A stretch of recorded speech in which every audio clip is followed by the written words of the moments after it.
Hello everyone. आज के इस वीडियो लेक्चर में हम बात करने वाले हैं प्लांट किंगडम की। ये क्लास 11th का चैप्टर है। चलिए स्टार्ट करते हैं। तो पहली लाइन में ये बताया जा रहा है कि किसको हम प्लांट किंगडम के अंदर रखेंगे। किसको हम प्लांट किंगडम के अंदर रखेंगे तो यानी कि ऐसी सेल्स या फिर ऐसे ऑर्गेनिजम्स जिनके अंदर यूकैरियोटिक सेल हो। यूकैरियोटिक सेल मतलब जिनके अंदर जो न्यूक्लियस है वो वेल डेवलप्ड न्यूक्लियस हो।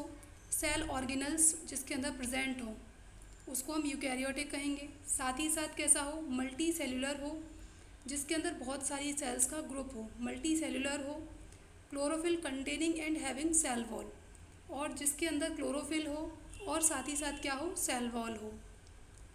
उसको हम किसके अंदर रखेंगे, प्लांटी किंगडम के अंदर रखेंगे। प्लांटी किंगडम के अंदर रखेंगे और उसी को हम क्या बोलते हैं, प्लांट किंगडम उसको कहते हैं। नेक्स्ट इसमें फाइलोजेनिक सिस्टम ऑफ क्लासिफिकेशन के बारे में बताया जा रहा है। फाइलोजेनिक सिस्टम ऑफ क्लासिफिकेशन जो है ये इवोल्यूशनरी रिलेशनशिप पर बेस्ड है और इसको हम क्या कहेंगे, इसको हमने फाइलोजेनिक सिस्टम इसमें नाम दिया है। यानी कि जैसे जैसे प्लांट्स का इवोल्यूशन होता चला गया उसके तरीके से हमने प्लांट्स को क्लासीफाई किया। जैसे जैसे प्लांट्स का इवोल्यूशनरी यानी कि इवोल्यूशन होता चला गया उसके बेस पर हमने प्लांट को क्लासीफाई किया। या फिर हम ये भी कह सकते हैं कि जिसके ऐसा कोई मतलब इस टाइप का सिस्टम जिसमें नेचुरल और आर्टिफिशियल दोनों ही सिस्टम को मिक्स करके जब एक सिस्टम बना दिया जाता है उसको हम फाइलोजेनिक सिस्टम ऑफ क्लासिफिकेशन कहते हैं। नेक्स्ट इसमें आ जाता है न्यूमेरिकल टैक्सोनॉमी। न्यूमेरिकल टैक्सोनॉमी में क्या होता है कि कुछ ऐसे प्लांट के ऐसे कुछ कैरेक्टर्स होते हैं जिनको एक डेफिनेट कोड दे दिया जाता है। यानी कि जितने भी कैरेक्टर्स होते हैं उन सभी को एक कोड दे दिया जाता है और उसको हम उसके उन वो जो उसके कैरेक्टर्स हैं उनको उसके जो फीचर्स हैं उनको हम बाद में एनालाइज करते हैं। जितने भी कैरेक्टर्स हैं उन सभी के लिए एक कोड दे दिया जाता है और उन फीचर्स को हम एनालाइज करते हैं कंप्यूटर के द्वारा। ठीक है, कंप्यूटर को यूज़ करके उसके द्वारा हम उसको एनालाइज करते हैं। नेक्स्ट है इसमें साइटोटैक्सोनॉमी। साइटोटैक्सोनॉमी, साइटो का मतलब क्या होता है, यहाँ पर साइटो का मतलब होता है जिसके अंदर हम सेल की स्टडी कर रहे हैं।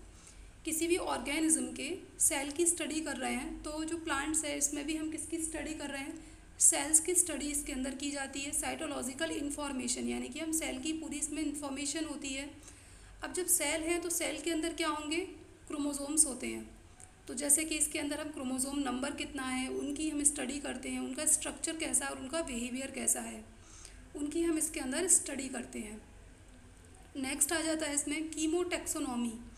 कीमोटैक्सोनॉमी क्या होता है, uses chemical compositions of plant to resolve the confusion. कि प्लांट का जो केमिकल कॉम्पोजिशंस होता है, प्लांट का केमिकल कॉम्पोजिशंस के बेस पर हम उनकी स्टडी करते हैं इसमें, और जो हमारा कन्फ्यूज़न है उसको हम रिजॉल्व करते हैं। केमिकल कॉम्पोजिशंस मतलब कि कितना इसमें कौन सा मतलब जो केमिकल है वो इसमें ज़्यादा है, कौन सा कम है, उसके बेस पर यानी कि प्लांट के अंदर किस टाइप के वो जो है केमिकल कॉम्पोजिशंस है उसके बेस पर हम इसकी स्टडी करते हैं, उसको हम बोलते हैं कीमोटैक्सोनॉमी। अब प्लांट किंगडम जो है उसको 2 पार्ट्स में डिवाइड किया गया है। पहले है क्रिप्टोगेमी एंड फेनेरोगेमी। क्रिप्टोगेमी का मतलब क्या है, यहाँ पर प्लांट्स विदाउट सीड्स, यानी कि कुछ ऐसे प्लांट्स जिनके अंदर सीड नहीं होते हैं। ठीक, और दूसरे होते हैं फेनेरोगेम्स के अंदर कि ऐसे प्लांट्स जिनके अंदर सीड होते हैं उनको हम कहेंगे क्रिप्टोगेमी, यानी कि जिनके अंदर सीड्स नहीं हैं। फेनेरोगेमी जिनके अंदर सीड्स हैं। क्रिप्टोगेमी के अंदर आ जाते हैं जैसे कि थैलोफाइटा, ब्रायोफाइटा, टेरिडोफाइटा। ये सब किसके अंदर आएंगे, क्रिप्टोगेमी के अंदर आएंगे।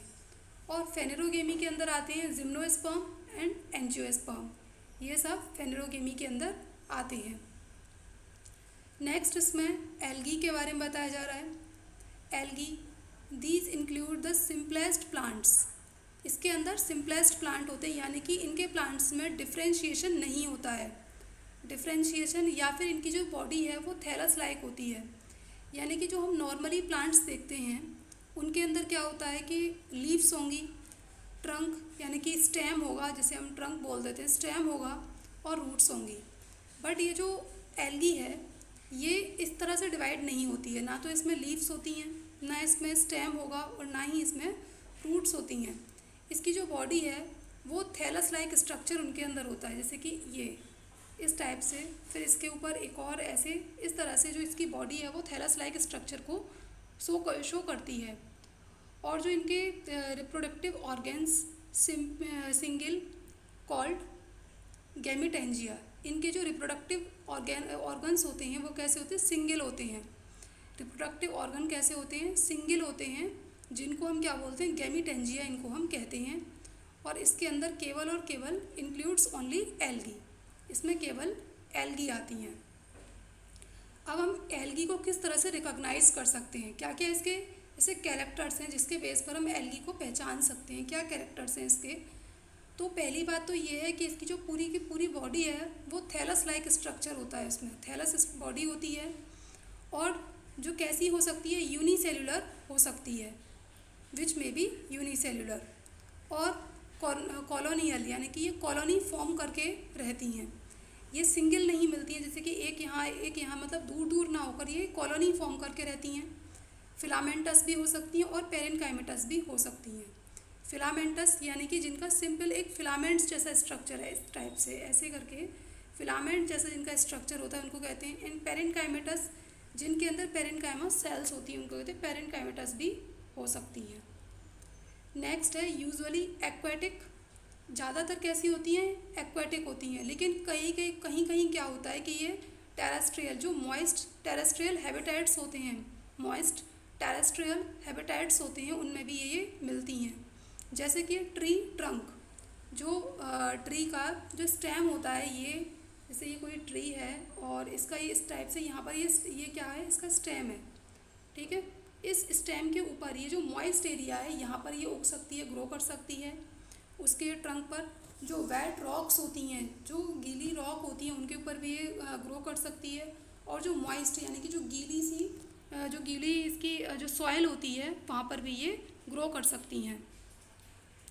इनके अंदर वेस्कुलर टिश्यूज़ जो होते हैं, वेस्कुलर टिश्यूज़ मतलब जाइलम और फ्लोएम, ठीक, वो यहाँ पर एब्सेंट होते हैं। और साथ ही साथ मैकेनिकल टिश्यूज़ भी यहाँ पर एब्सेंट होते हैं। मैकेनिकल टिश्यूज़ यानी कि जो प्लांट को मैकेनिकल सपोर्ट देते हैं। तो इसमें मैकेनिकल टिश्यूज़ का तो कोई मतलब ही नहीं है, क्योंकि इसकी जो बॉडी है वो थैलस लाइक स्ट्रक्चर उसका होता है, तो उसे मैकेनिकल सपोर्ट की कोई ज़रूरत ही नहीं होती है। तो इसीलिए यहाँ पर जो मैकेनिकल टिश्यू होते हैं वो कैसे होते हैं, एब्सेंट होते हैं। और वेस्कुलर टिश्यूज़ भी यहाँ एब्सेंट होते हैं, जैसे जाइलम और फ्लोएम। मैकेनिकल टिश्यूज से मतलब स्क्लेरेनकाइमा टिश्यू, ये यहाँ पर एब्सेंट होते हैं। इनकी जो रिप्रोडक्शन इनके अंदर होता है, reproduction is vegetative by fragmentation, asexual by spore formation, like जू स्पोर्स यहाँ पर बन जाते हैं, ठीक। जो रिप्रोडक्शन है वो वेजिटेटिव रिप्रोडक्शन यहाँ पर होता है। वेजिटेटिव रिप्रोडक्शन यानी कि कहीं कट लगा और कट लगने के बाद वहाँ से कोई नया प्लांट अगर बन रहा है, उसको हम वेजिटेटिव रिप्रोडक्शन कहेंगे। एंड एसेक्सुअल रिप्रोडक्शन, इसके अंदर क्या होता है, स्पोर फॉर्मेशन होता है, या फिर इसमें जू स्पोर्स है ना, जू स्पोर्स जैसे कि इस टाइप के ऐसे, इसमें यहाँ पर ये फ्लैजिला है ना, इस टाइप के इसके अंदर जू स्पोर्स फॉर्म होते हैं, उनके थ्रू इनमें रिप्रोडक्शन होता है। और जो सेक्सुअल रिप्रोडक्शन होता है, यहाँ पर क्या होगा कि सेक्सुअल रिप्रोडक्शन में इसमें गैमीट्स बनते हैं। सेक्सुअल रिप्रोडक्शन में गैमीट्स बनते हैं, और ये जो गैमीट्स हैं वो आइसोगैमस हो सकते हैं। वो इसके जो गैमीट्स हैं आइसोगैमस हो सकते हैं, एनाइसोगैमस हो सकते हैं, और ऊगैमस भी हो सकते हैं।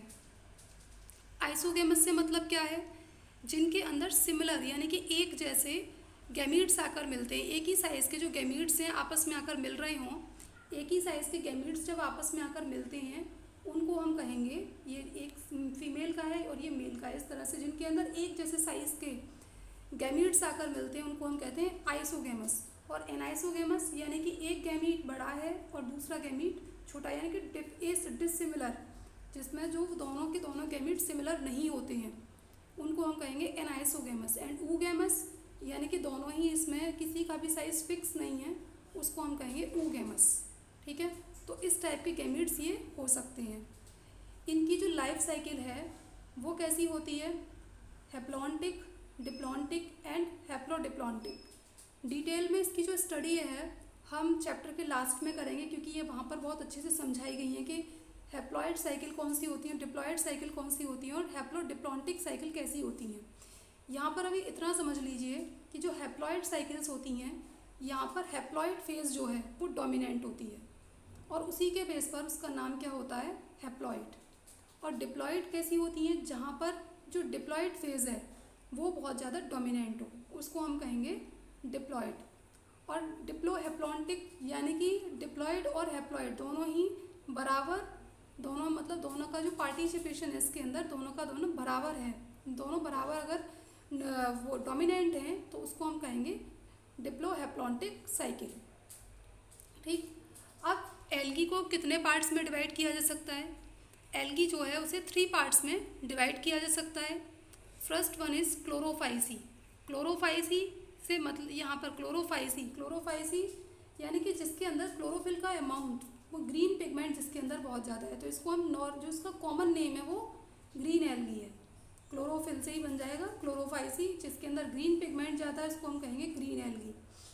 फियोफाइसी, इसे हम कहेंगे, इसका जो कॉमन नेम है उसे हम कहेंगे ब्राउन एल्गी।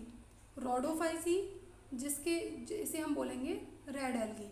तो जो एल्गी है इसको हम 3 पार्ट्स में डिवाइड कर सकते हैं, क्लोरोफाइसी, फियोफाइसी, रोडोफाइसी। अब यहाँ पर इन तीनों के बीच में ये इनके जो कैरेक्टर्स हैं वो यहाँ पर दे रखे हैं कि कौन सी एल्गी है जिसको हम ग्रीन एल्गी कहेंगे, किसे हम ब्राउन एल्गी कहेंगे और किसको हम रेड एल्गी कहेंगे। तो पहले हम यहाँ पर जो बात करेंगे वो बात करेंगे यहाँ पर हम ग्रीन एल्गी की। ग्रीन एल्गी में ये ऑलमोस्ट कैसी होती हैं, ऑलमोस्ट ये फ्रेश वाटर में मिलती हैं और सब एरियल होती हैं, यानी कि आधी तो पानी के अंदर होंगी और आधा जो मतलब इस तरह से पानी के बाहर और आधी पानी के अंदर होती हैं, तो सब एरियल होती हैं। मोस्टली फ्रेश वाटर में होती हैं और सब एरियल होती हैं, जिनका आधा पार्ट जो है वो वाटर के अंदर है और आधा वाटर के बाहर है। नेक्स्ट है इसमें यूनिसेलुलर ऑर्गेनिजम्स एबंडेंट। इनके अंदर जो यूनिसेलुलर ऑर्गेनिजम्स होते हैं वो बहुत ज़्यादा होते हैं, उनको हम कहेंगे यूनिसेलुलर। ये ग्रीन एल्गी के अंदर आने वाले ये इसके कुछ फीचर्स हैं। नेक्स्ट है इसके अंदर इसमें आने वाला कि जो क्लोरोफिल है वो यहाँ पर ए और बी दोनों टाइप का क्लोरोफिल यहाँ पर मिलता है। ग्रीन एल्गी के अंदर ए और बी दोनों टाइप का क्लोरोफिल मिलता है और इनके अंदर जो फूड है वो जो है स्टार्च के फॉर्म में रिजर्व रहता है। इनके अंदर फूड स्टार्च के फॉर्म में रिजर्व रहता है। इनकी सेल वॉल सेलुलोज की बनी हुई होती है। फ्यूकोजेंथिन एक पिगमेंट होता है, वो इनके अंदर कैसा होता है, एब्सेंट होता है। फ्यूकोजेंथिन जो है इनके अंदर क्या होगा, एब्सेंट होगा। फ्यूकोजेंथिन इनके अंदर एब्सेंट होता है। ज़ूस्पोर्स इनमें प्रेजेंट होते हैं और इसका एग्जाम्पल है क्लेमाइडोमोनास, यूरोथ्रिक्स एंड स्पायरोगायरा। अब नेक्स्ट हम इसमें बात करेंगे ब्राउन एल्गी की। ब्राउन एल्गी मोस्टली मैरिन यानी कि ये समुद्र में मिलने वाली एल्गी होती हैं, मैरिन वाटर में मिलती हैं। नेक्स्ट है यूनिसेलुलर स्पीसीज आर एब्सेंट। इसके अंदर यूनिसेलुलर स्पीसीज बहुत ज़्यादा मिलती हैं ग्रीन एल्गी के अंदर, जबकि यहाँ पर जो यूनिसेलुलर एल्गी होती हैं वो बहुत कम मिलती हैं या फिर होती ही नहीं है, एब्सेंट होती हैं। इसके अंदर क्लोरोफिल ए बी टाइप का क्लोरोफिल है ग्रीन एल्गी के अंदर, जबकि जो ब्राउन एल्गी है इसके अंदर ए एंड सी टाइप का क्लोरोफिल यहाँ पर मिलता है। फूड जो है इसमें रिजर्व फूड इज़ लेमिनेरिया। इसमें जो रिजर्व फूड है, जैसे यहाँ पर स्टार्च है ना, ऐसे यहाँ पर क्या है, लेमिनेरिया है। Reserve food is laminaria. Cell wall contain cellulose and algin. जो इसकी सेल वॉल बनी हुई होती है, इसकी जो सेल्स की जो ऊपर वाली जो सेल वॉल होती है उसके अंदर सेलुलोज और एल्गिन, ये इन दोनों चीज़ों की मिलकर बनती है। एल्गिन और सेलुलोज इन दोनों से मिलकर बनती है, जबकि ये किसकी है, केवल और केवल सेलुलोज की है। यहाँ पर फ्यूकोजेंथिन नाम का जो पिगमेंट है वो एब्सेंट है, जबकि यहाँ पर फ्यूकोजेंथिन प्रेजेंट है। इसमें ज़ूस्पोर्स प्रेजेंट होते हैं और यहाँ ग्रीन एल्गी में भी ये प्रेजेंट है। और इसका एग्जाम्पल है Fucus sargassum Ectocarpus. Fucus sargassum and Ectocarpus इसके एग्जाम्पल्स हैं। नेक्स्ट है हम बात करेंगे अब इसमें रेड एल्गी की। साथ ही साथ आप इन तीनों के बीच में आप कंपैरिजन भी कर सकते हैं। इसे भी देखते जाइए कि इसमें पहले ग्रीन एल्गी में क्या मिल रहा है और ब्राउन एल्गी और जो रेड एल्गी है वो कैसे इन दोनों से डिफरेंट है। अब देखो ब्राउन एल्गी और रेड एल्गी में देखिएगा दोनों ही किस में मिल रही हैं, मोस्टली मैरिन। ये भी जो रेड एल्गी है वो मैरिन में मिलती है, यानी कि समुद्री पानी में मिलती है। ये कैसी है, यूनिसेलुलर स्पीसीज फ्योर, यानी कि यहाँ पर जो यूनिसेलुलर स्पीसीज होती हैं बहुत कम होती हैं, फ्योर होती हैं। इसके अंदर जो क्लोरोफिल मिलेगा amount, chlorophyll A and chlorophyll D. अब देखो यहाँ पर अगर हम क्लोरोफिल की बात करें, green algae, red algae, green, brown और रेड एल्गी, तो यहाँ पर एक पॉइंट कॉमन है कि जो क्लोरोफिल ए है ना वो तीनों के अंदर मिल रहा है, क्लोरोफिल ए तीनों में। और यहाँ पर ये किससे डिफरेंट है, यहाँ पर बी टाइप का क्लोरोफिल मिल रहा है, यहाँ सी टाइप का मिल रहा है और यहाँ डी टाइप का क्लोरोफिल मिल रहा है। ठीक है, याद करने में आपको आसानी होगी इसलिए इसको हाईलाइट यहाँ पर दिखा दिया है कि यहाँ पर ये सिर्फ इससे डिफरेंट है ये, और ए टाइप का क्लोरोफिल तीनों में मिल रहा है। नेक्स्ट है इसमें फूड रिजर्व इन फ्लोरिडिन स्टार्च। तो इनका जो फूड है वो फ्लोरिडियन स्टार्च में रिजर्व रहता है, जबकि यहाँ पर स्टार्च में, यहाँ पर लेमिनेरिया में और यहाँ पर फ्लोरिडियन स्टार्च में ये फूड रिजर्व रहता है। इनकी जो सेल वॉल है वो सेल्यूलोज और पॉलीसल्फेट एस्टर्स की बनी होती है। इनकी जो सेल वॉल है वो सेल्यूलोज और पॉलीसल्फेट एस्टर्स की बनी हुई होती है, जबकि ये सेल्यूलोज एंड एल्गिन की, और ये पॉलीएस्टर और सेल्यूलोज की मिलकर बनी हुई होती है। इसमें जो पिगमेंट है वो कौन सा है, फाइकोइरिथ्रिन इज प्रेजेंट। फाइकोइरिथ्रिन, जहाँ पर इरिथ्रिन वर्ड आ जाए उसका मतलब है कि वो सीधे सीधे रेड कलर को इंडिकेट कर रहा है। ठीक है, तो इसीलिए ये क्या है, रेड एल्गी है, और इरिथ्रिन अगर वर्ड आ रहा है तो यानी कि ये रेड एल्गी की बात हो रही है, और इसमें जो फाइकोइरिथ्रिन पिगमेंट है वो प्रेजेंट होगा ही, जिसकी वजह से ये इसको रेड कलर मिल रहा है। ठीक है, फाइकोइरिथ्रिन इज प्रेजेंट। ज़ूस्पोर्स एब्सेंट, जबकि यहाँ पर देख रहे हैं ज़ूस्पोर प्रेजेंट एंड यहाँ ज़ूस्पोर एब्सेंट। इसके एग्जाम्पल्स हैं पॉलीसाइफोनिया, गैलेडियम, पोरफायरा एक्सेट्रा, ये इसके एग्जाम्पल्स हैं। ठीक, अब एल्गी के इकोनॉमिक इम्पोर्टेंस क्या है। मोस्ट इम्पॉर्टेंट एग्जाम में बहुत बार पूछा जाता है what are the importance of algae, economic importance of algae या इम्पोर्टेंस ऑफ एल्गी, दोनों करके यहाँ पर क्वेश्चन पूछ लिया जाता है। तो पहला इसका इम्पोर्टेंस है, a number of brown algae are used as food in some countries. ठीक, कुछ ऐसी कंट्रीज़ होती हैं जहाँ पर जो ब्राउन एल्गी है उसको एक फूड की तरह यूज़ किया जाता है, जैसे कि लेमिनेरिया और सारगैसम। ये एल्गी के कुछ टाइप हैं और इनको ये ब्राउन एल्गी के टाइप हैं और इनको कुछ कंट्रीज़ में एज अ फूड यूज़ किया जाता है। Fucus and laminaria are rich source of iodine. इनके अंदर सबसे ज़्यादा आयोडीन होता है, फ्यूकस और लेमिनेरिया के अंदर बहुत ज़्यादा आयोडीन की मात्रा पाई जाती है। Laminaria and Ascophyllum have antibiotic properties. Laminaria और एस्कोफाइलम ये भी क्या है, एक एल्गी का टाइप है और इनके अंदर एंटीबायोटिक प्रॉपर्टीज़ सबसे ज़्यादा होती हैं।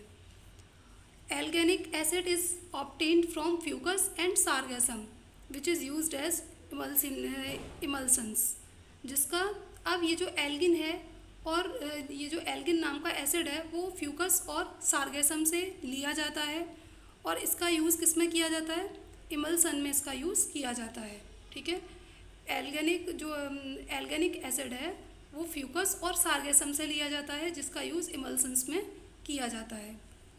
तो आज की इस वीडियो लेक्चर में इतना ही हम सब पढ़ाएंगे और इसके बाद वाली वीडियो में हम ब्रायोफाइट्स की बात करेंगे। आई होप कि ये आपको समझ में आया हो। अगर आपको ये समझ में आया है तो प्लीज़ हमारे चैनल को लाइक कीजिए, सब्सक्राइब कीजिए और इस वीडियो को शेयर कीजिए, जिससे कि ज़्यादा से ज़्यादा लोग इसको समझ पाएँ, इसका फ़ायदा या इससे जो बेनिफिट हैं वो इससे ले पाएँ। Thank you students.